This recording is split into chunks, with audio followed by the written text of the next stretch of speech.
Yeah, no, definitely been a lot different, a little bit more adjusting to life back home. Like I said, I was gone for about 3 months and came back, and the ATP title and the instant quarterfinal wasn't really on my checklist when I left. So it's been fun. Like I said, trying to get acclimated again. It's been taking me a few days, but I think now I'm kind of settling into my routines again, and I'm ready to just kind of treat this like another tournament and try to keep my best foot moving forward. I just think I'd look at myself a little bit differently. I think I look at myself as like when I'm going into Grand Slams now, I think maybe expecting a little bit more of myself, where I know what my capabilities are and what I can do. So I think it just kind of changes my outlook going into even tournaments like this, 250, like before Mallorca. Probably wouldn't enter 250, really feeling like I can win it. And I think now I kind of show myself that I can. So I think it's more of a mental adjustment for how I feel myself. How much are you aware of how the city is getting started? I mean, you got Brave being first place with you. Yeah, no, I genuinely didn't, I think, understand it, or I didn't believe it. I had some friends who tried to tell me, who came over from the quarterfinal, and they said, "You don't understand, man. You're all over the news in Atlanta." And I'm like, come on, guys. Maybe the sports, I'm like second on the sports section. Like, there's no way. And then just coming back and being here and going to some of my favorite restaurants and places I always go, people come up, made it a point to say congratulations. It was fun watching the run in Wimbledon, and I'm just like, man, you guys really, Atlanta really, they really paid attention. They really enjoyed following, and it makes it, I think, now mean even more to me that it wasn't just the tennis community in Atlanta, it was Atlanta as a whole. Can you talk about the impact of your roots? South Fulton, Tennis Center there, Westlake, Georgia Tech.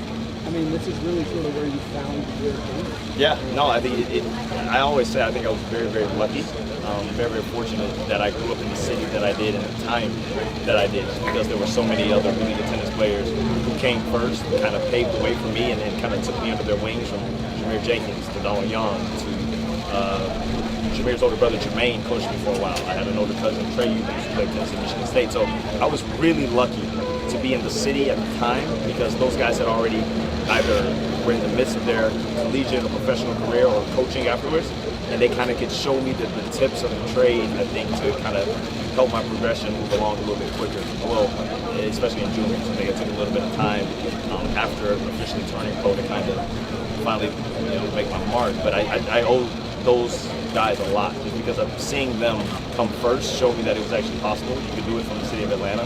You could be a pretty good professional. So I think my roots are a huge, huge part in it. And even going to Georgia Tech and playing for Kenny Thorne, who also was a professional, who also went to Georgia Tech. So I walked literally right behind in his path, and he showed me that, again, it is possible to do. So I always say, I think I was very, very lucky. I was very, very fortunate to be surrounded by the people I was surrounded by, and I'm eternally grateful for that. Chris, how much thought you into just what the next several months are going to be like now that you're not going to have to worry about qualifying, you're not going to have to worry about challenges, a different kind of environment? Yeah, not too much thought, honestly. I'm trying to just take it as each tournament individually. I know I haven't played it now. And it's just kind of taking it on a tournament by tournament basis.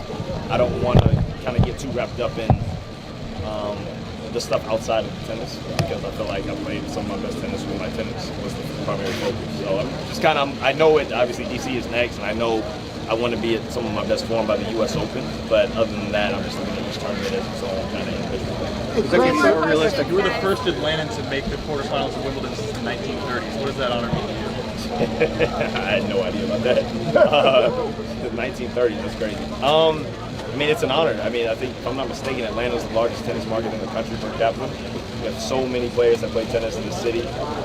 So many really good players that come out of the city. So to be, you say the first one since 1930 is that's pretty remarkable. I had no idea about this.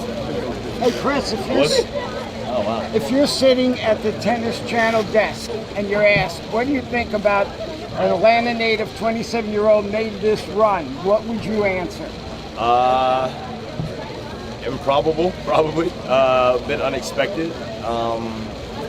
But I think it's a great sign, I think, for a lot of the players who maybe have come out of college and are still trying to find their way, that it can happen. You can have one of those, I guess for me, 3 of those dream weeks that can put together and send you into a totally different stage of your career. So it's just kind of like the persistence of staying with it, I think, is probably the biggest thing. But yeah, it's definitely I would definitely call it improbable, but I think it's definitely a good sign for American tennis and for tennis as a whole, especially college tennis, I'll say.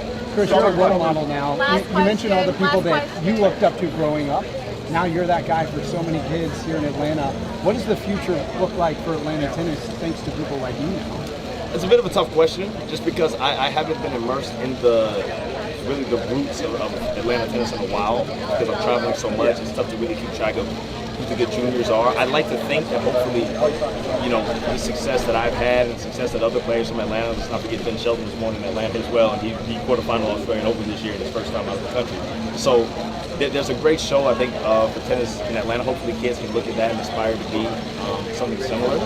But it's tough for me to really answer, just because I haven't been too immersed in that, for instance, junior tennis scene in a while. So it'll take me a minute to kind of get adjusted. But I'd like to think that hopefully we can have a positive comeback. Strawberries and cream or frosted orange?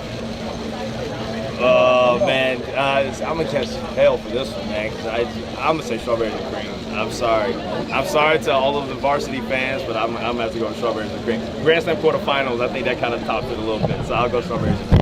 Chris, one tennis question. I mean, talk about the tournament here and what kind of event this has turned into, and what are the players on tour talking about with this event?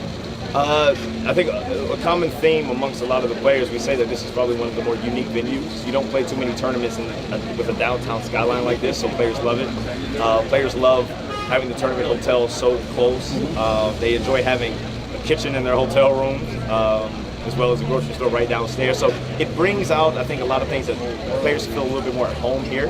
The heat, obviously, is probably the one thing that players dislike the most, but I think you take everything into consideration. I think the players really enjoy coming to Atlanta. Thanks, Chris.